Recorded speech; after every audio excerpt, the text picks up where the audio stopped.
C'est ici, sur les rives de l'imposant fleuve Niger, que le festival Agna a posé ses valises. Le lieu est uniquement accessible en bateau.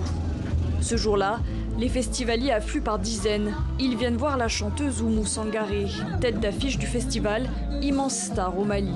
Notre combat, c'est juste l'unité, la paix. On veut juste la cohésion sociale. Pour l'artiste de Ouassoulou, à l'extrême sud du pays, participer à ce festival, c'est surtout l'occasion de porter un message de cohésion sociale. Aujourd'hui, le moment que nous traversons, tout le monde sait qu'il n'est pas facile. Mais nous, les artistes, nous avons un grand rôle. Tranquilliser les populations et faire en sorte de faire baisser les tensions en leur disant de s'entendre. Nous sommes un même peuple et personne ne peut venir de l'extérieur pour construire notre pays à notre place.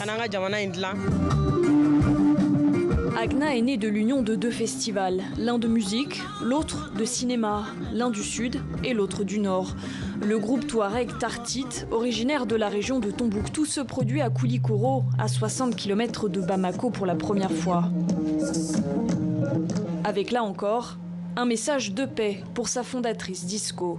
Il y a quelques années, on était tous ensemble sans aucun problème. Mais avec la crise actuelle, les gens ont tendance à avoir peur les uns des autres.